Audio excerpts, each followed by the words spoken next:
네, 오늘도 이 새벽에 나오신 여러분들을 다시 한번 주님의 이름으로 환영하고 또 축복합니다. 네, 모두가 잠든 시간임에도 불구하고 주님 전에 나오셨습니다. 이 새벽을 깨우며 나오신 여러분들에게 하나님의 크신 은혜가 함께 하시리라 그렇게 믿습니다. 여러분, 우리는 때로 내 삶에 무언가 더 필요하다는 그런 갈증을 느끼며 살 때가 있죠.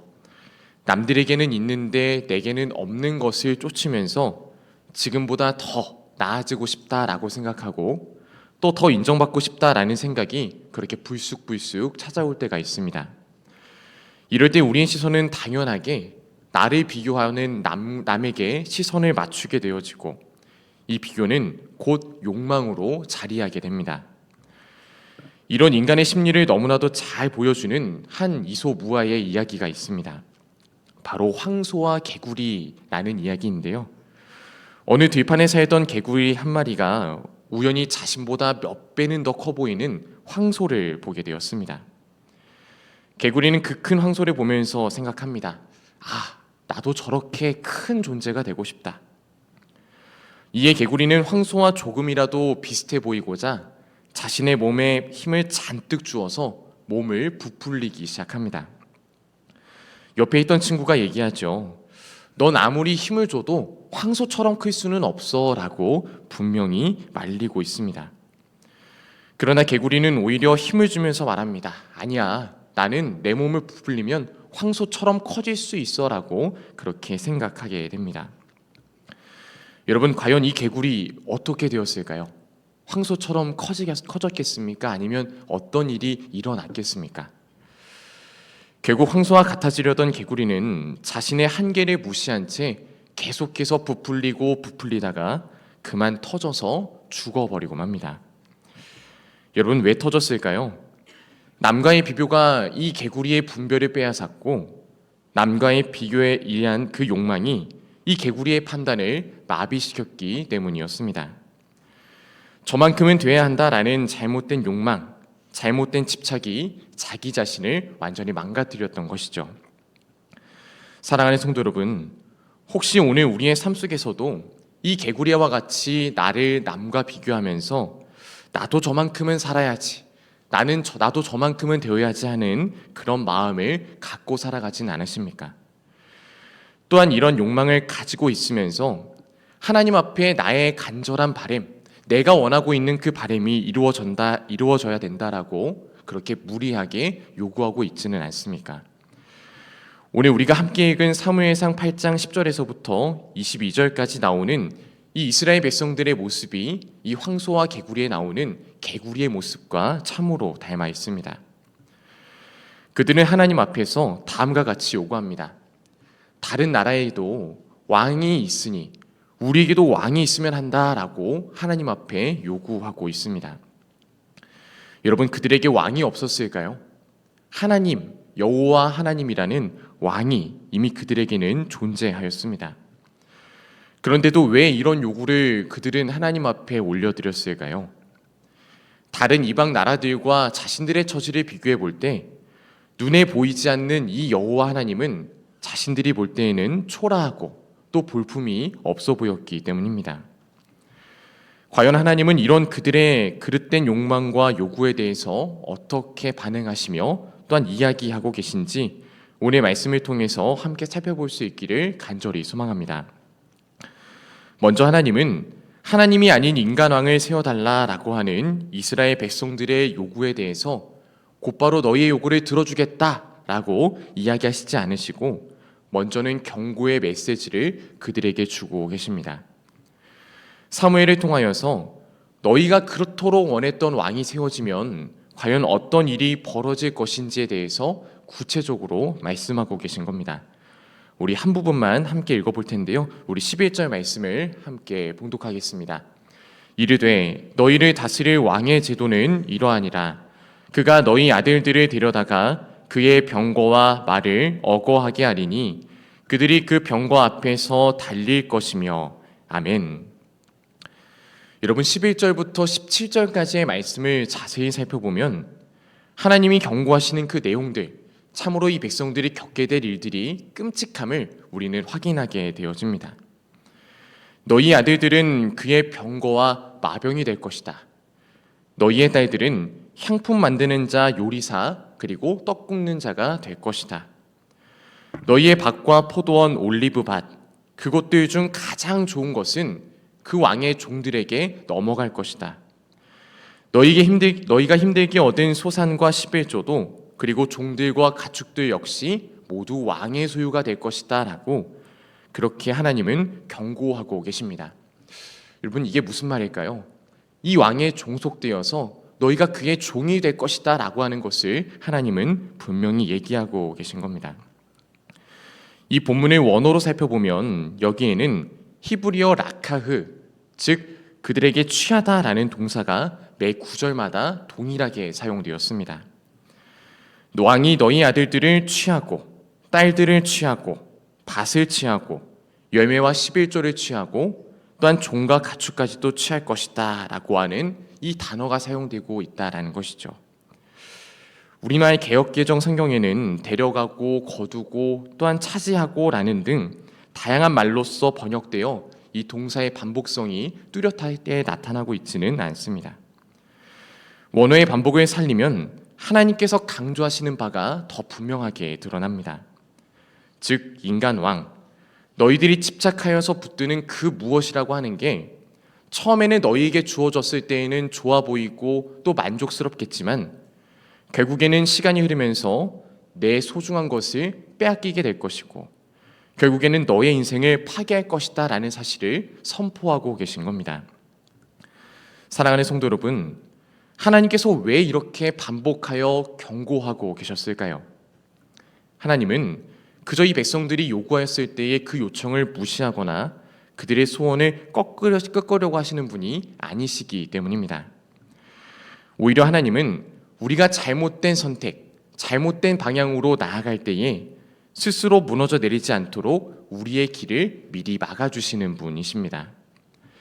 마치 부모가 자녀가 위험한 길로 가려고 할 때에 몇 번이고 그 길은 위험해, 가지마 라고 경고하듯이 하나님은 자녀된 우리에게도 반복하여서 경고하고 계신 겁니다. 그러나 문제는 이스라엘 백성들이 이 경고의 메시지를 분명히 들었음에도 불구하고 그들이 멈추지 않았다라는 점입니다. 사무엘상 8장 19절을 보면 이렇게 기록되어져 있는데요. 우리 함께 한 목소리로 봉독하겠습니다. 백성이 사무엘의 말 듣기를 거절하여 이르되 아니로소이다. 우리도 왕이 있어야 하리니. 아멘. 여러분, 하나님이 말씀을 하셨음에도 불구하고 이 백성들은 어떻게 반응하고 있나요? 이 경고의 메시지를 들었음에도 아닙니다. 우리는 그럼에도 불구하고 왕을 원합니다 라고 그들은 이야기하고 있습니다. 그들의 눈과 귀는 이미 자신들의 욕망에 가려지게 되었습니다. 또한 다른 이방 민족과의 비교 안에서 그들은 자신들의 눈이 가려지는 안개 속에 갇히는 그런 일들을 범하게 됩니다. 여러분, 우리는 여기서 중요한 영적인 교훈 한 가지를 얻게 됩니다. 하나님은 우리를 사랑하시기에 우리가 잘못된 선택을 할 때에도 반드시 경고의 신호를 보내주신다라는 겁니다. 하나님은 말씀으로도 우리에게 경고해 주시고요. 하나님의 사람들을 통하여서도 우리에게 경고하시고 여러분들 주변에서 일어나는 여러 가지 일들을 통하여서도 분명히 경고하고 계십니다. 문제는 우리가 그 경고에 대해서 과연 어떻게 반응하고 있는가입니다.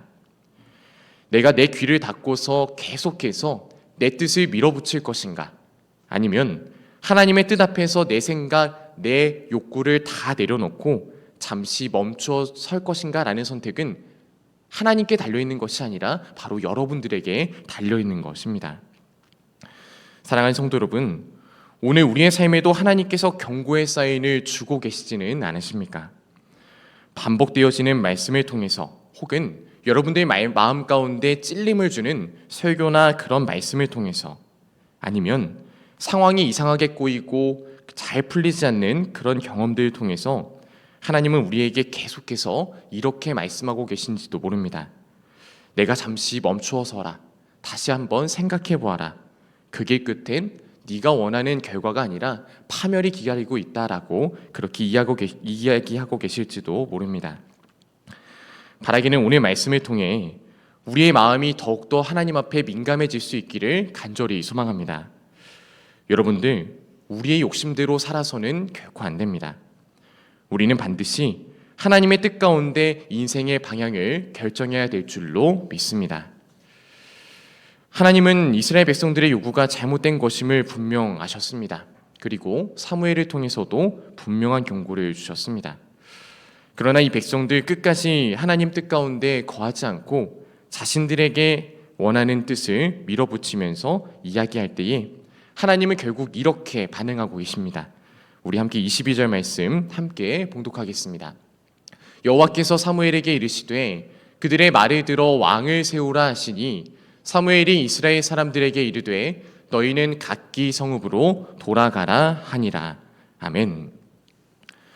여러분, 결국 하나님은 이들의 요구를 들어주십니다.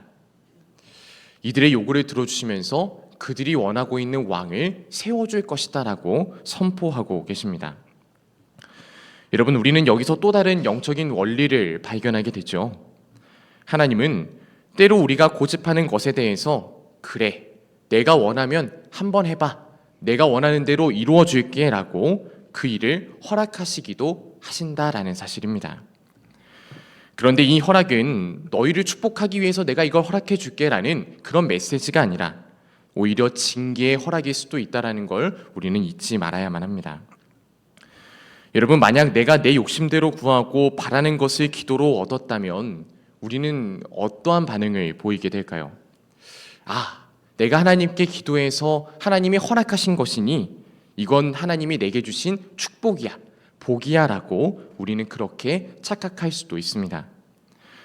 그러나 그 허락은 나의 고집을 꺾지 못한 것에 대한 하나님의 심판의 허용일 수도 있음을 우리는 잊지 말아야 합니다. 성경을 보면 그런 장면들이 종종 등장하게 되지요. 출애굽기에서 하나님은 광야 가운데 고기를 탐하고 있는 백성들에게 이렇게 말씀하십니다. 너희가 고기를 탐하였으니 한 달 동안 물릴 때까지 이 고기를 먹게 해줄게. 그리고 시편 106편 15절에서도 이런 말씀이 기록되어져 있는데요. 우리 함께 한 목소리로 봉독하겠습니다. 그러므로 여호와께서는 그들이 요구한 것을 그들에게 주셨을지라도 그들의 영혼은 쇠약하게 하셨도다. 아멘. 이처럼 하나님의 응답은 언제나 그것이 다 은혜가 아닐 수 있으며 하나님이 우리 뜻을 들어주셨다라는 사실 자체가 축복이라는 착각에서 우리는 반드시 벗어날 수 있어야만 합니다. 여러분, 하나님은 우리를 기다리시는 분이십니다. 우리가 돌아서기를 기다리고 끝까지 내 뜻이 아니라 하나님 뜻에 순종하기를 바라고 계십니다. 그러나 동시에 하나님께서는 우리가 끝내 듣지 않고 계속해서 어긋난 길을 선택할 때에 그 길을 허용하시기도 하십니다. 왜일까요? 그 길 끝에서 우리가 꺾이고 무릎 꿇고 진짜 하나님만이 나의 왕이심을 깨닫길 원하고 계시기 때문입니다. 사랑하는 성도 여러분, 혹시 지금 여러분들의 삶 가운데 하나님이 허락하셨으니 괜찮겠지라고 하는 그런 부분이 있지는 않으십니까? 그 허락이 정말로 하나님의 뜻인지 아니면 나의 고집을 꺾지 못한 결과인지 우리는 깊이 돌아볼 수 있어야만 합니다. 하나님이 막지 않으셨다라고 해서 그 길이 복된 길이다라고 하는 보장은 전혀 없습니다. 오히려 그 길 끝에서 우리는 우리 자신의 연약함을 인정할 수 있어야 하고 하나님의 뜻만이 가장 선하다라는 것을 우리는 깨달아야만 합니다. 그러므로 이 새벽 우리는 이렇게 기도할 수 있어야 합니다. 하나님, 제가 제 욕심으로 밀어붙이는 일이 없게 하여 주옵소서. 하나님의 뜻이라면 길을 열어주시고 주님의 뜻이 아니라면 우리가 멈추어 설 수 있게 하옵소서라고 그렇게 이 새벽에 우리가 기도해야 될 줄로 믿습니다. 여러분, 지금 여러분들의 삶의 왕 그리고 여러분들이 원하시는 것은 무엇입니까?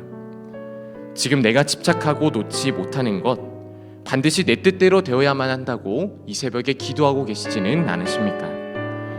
혹시 내가 이러한 욕망과 이러한 비교 의식 가운데 살아가고 있다라고 한다면 가장 위대하신 왕, 우리의 길을 인도해 주시는 가장 선하신 그분을 따라서 믿음의 길을 걸어가실 수 있기를 주님의 이름으로 간절히 소망합니다.